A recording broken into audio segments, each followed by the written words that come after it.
I've seen things you people wouldn't believe. Blade Runner wasn't just a groundbreaking sci-fi thriller about hunting replicants. It was a production nightmare that nearly collapsed under its own ambition, where stars feuded brutally, directors lost control, and studios tried to destroy an auteur's vision. What if I told you the final scene was shot hours before producers planned to fire Ridley Scott? That Harrison Ford intentionally sabotaged his own voiceover work? That the film's most iconic moment was improvised by a dying actor who rewrote his dialogue minutes before filming? That 7 different versions exist because of studio warfare that lasted decades?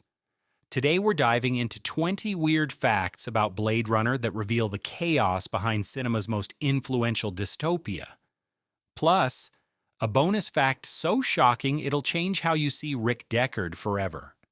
Hit play and let's explore the darkness behind the neon lights, the night shift from hell. Virtually every scene was shot at night. This meant that crew call was usually late in the afternoon. Quitting time was 6 a.m. the following morning. For 6 months, the entire cast and crew lived like vampires. The schedule wasn't just inconvenient, it was psychologically destructive. Marriages crumbled, health deteriorated, tempers exploded. The perpetual darkness on set mirrored the film's dystopian world, but it came at a devastating cost. Crew members would arrive home as their families were waking up, creating a complete disconnection from normal life. The nocturnal schedule became a character itself, seeping into every interaction and decision.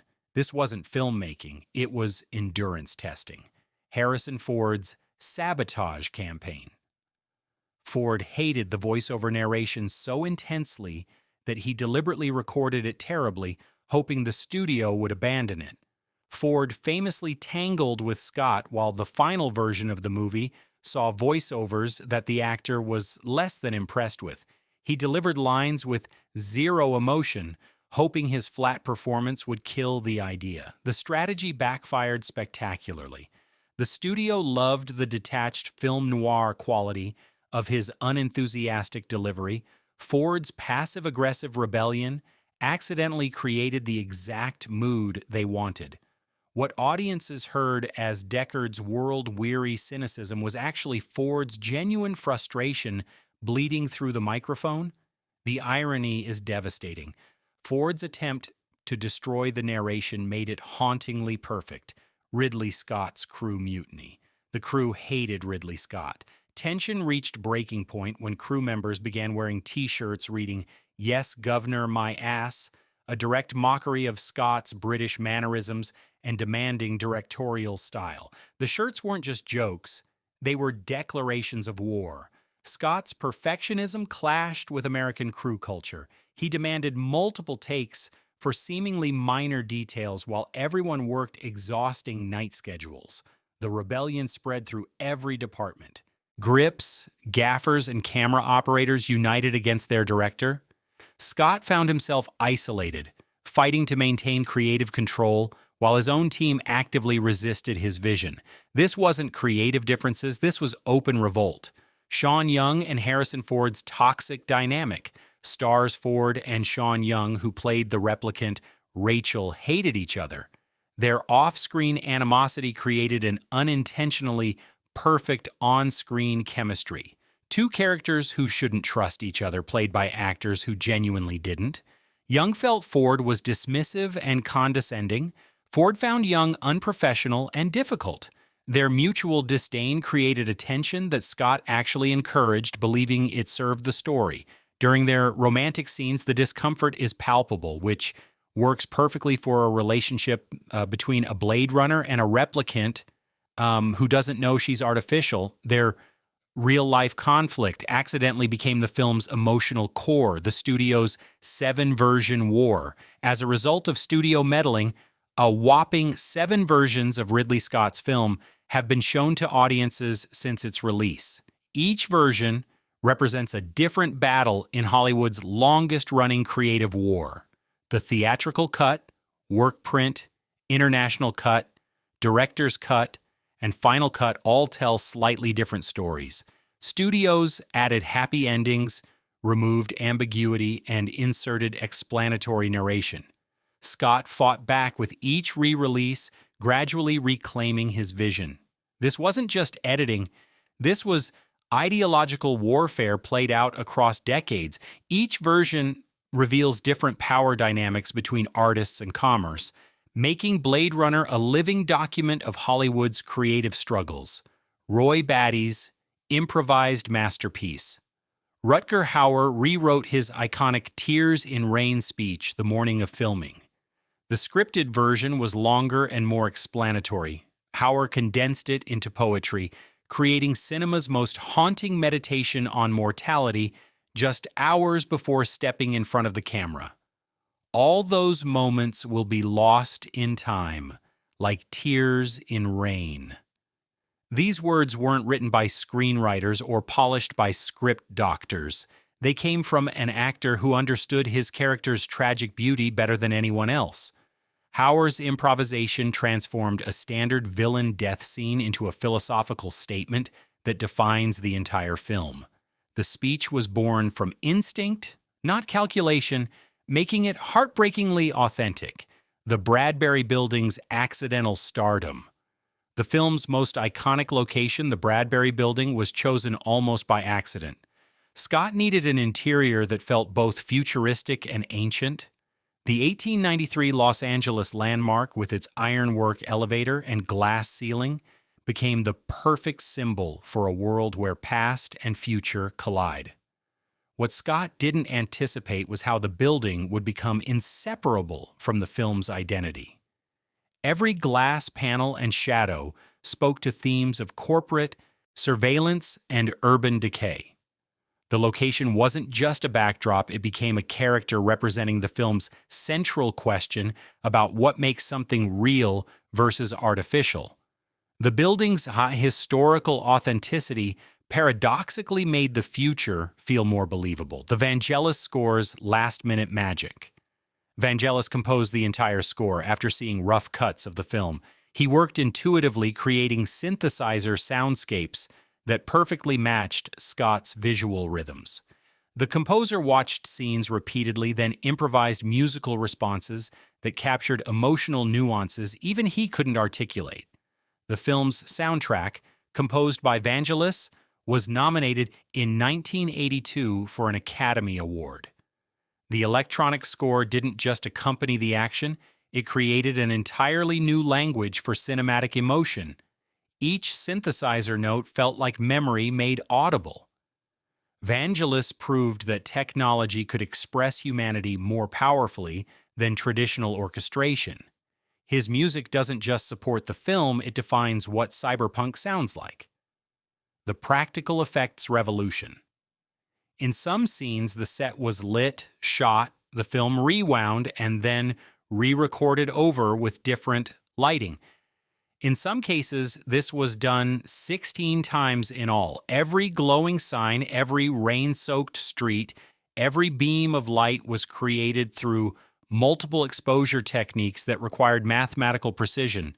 This wasn't just technique, it was madness, disguised as method. Each multipass exposure risked destroying the entire shot. One miscalculation meant starting over completely. The crew worked with film stock like surgeons with scalpels, knowing that perfection demanded impossible precision. These techniques created visual textures that CGI still struggles to replicate. The analog processes forced filmmakers to be genuinely creative, not just technically competent. Philip K. Dick's deathbed approval. After throwing numerous fits, Dick wrote a letter saying the movie was awesome. The paranoid science fiction author died just months before the film's release, but not before seeing footage that completely changed his opinion of the adaptation. Go ahead and like and subscribe, because Philip K. Dick's journey from hatred to approval reveals everything about how great adaptations transcend their source material. Dick initially panicked, believing Hollywood would destroy his nuanced exploration of consciousness and reality. Then he saw Scott's visual interpretation of his ideas. The imagery captured emotional truths that Dick had expressed through internal monologue. His final letter praised the film's ability to make philosophy visible, validating Scott's approach just before Dick's death made his approval eternally final. The unicorn dream's hidden meaning.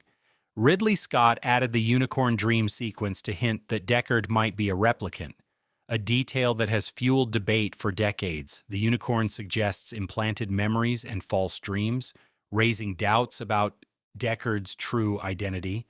The symbol carries several layers. Unicorns don't exist, just like the idea of real memories for replicants. It also reflects Deckard's desire for Rachel and, more broadly, the question of what makes someone truly human. With just one short scene, Scott shifts the story from a simple manhunt to a deeper exploration of identity and reality. The final scene's last-minute rescue, the final scene of Blade Runner, was shot mere hours before the producers were planning to usurp Ridley Scott and assume creative control of the film. Studio executives were literally preparing to remove Scott from his own movie when the cameras captured Roy Batty's death. The timing was cinematically perfect and professionally terrifying. Scott knew this was his last chance to film the climax according to his vision. Every decision, lighting, camera angles, actor blocking, carried the weight of finality. The producers' interference had reached critical mass, but Scott's crew rallied for one final sequence. They weren't just filming a scene, they were completing a masterpiece under threat of artistic assassination, the happy ending disaster. Studio executives demanded a happy ending that completely undermined the film's philosophical foundation. They inserted footage from Stanley Kubrick's The Shining to suggest Deckard and Rachel escape to a beautiful natural paradise, abandoning the urban dystopia. The tacked-on optimism felt like ideological betrayal. Scott's vision explored humanity's relationship with technology and mortality. The studio's Sunshine ending suggested these problems could be solved by simply leaving the city. This wasn't editing, it was philosophical vandalism. The happy ending survived in early theatrical cuts, confusing audiences who expected darker conclusions. The footage itself was gorgeous, but completely wrong, proving that technical competence can't fix conceptual mistakes. Harrison Ford's 4-decade opinion reversal. Harrison Ford has pulled a sudden about-face over a plot disagreement with Blade Runner director Ridley Scott. It's only taken 40 years. Ford spent decades insisting Deckard was human, while Scott argued he was a replicant. Recently, Ford admitted Scott might have been right. This wasn't just actor-director disagreement.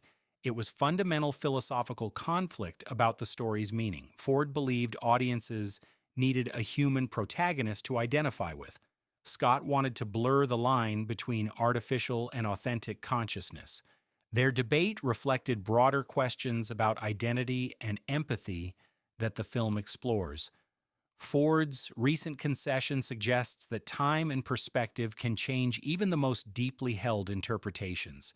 Maybe understanding art requires decades of processing. The Blade Runner curse? Multiple cast and crew members experience serious accidents or health problems during production. The night shooting schedule, combined with complex practical effects and dangerous stunts, created an environment where injuries became routine rather than exceptional. Stunt doubles were injured performing building jumps. Electrical equipment malfunctioned in the rain effects, creating genuine safety hazards. The psychological toll was equally severe. Several marriages ended during production.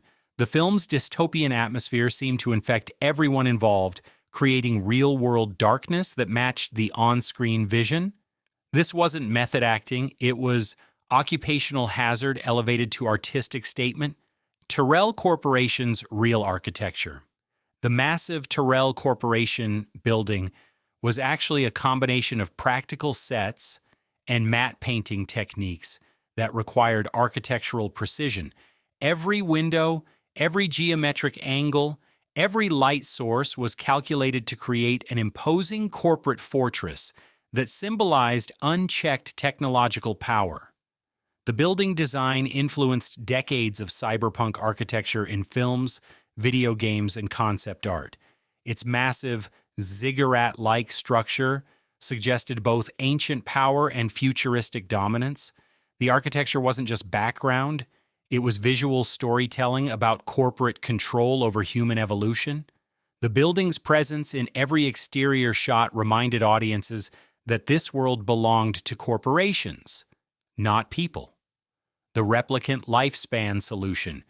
The 4-year lifespan limitation for replicants wasn't just plot convenience, it was Scott's solution to the philosophical problem of artificial consciousness becoming too human.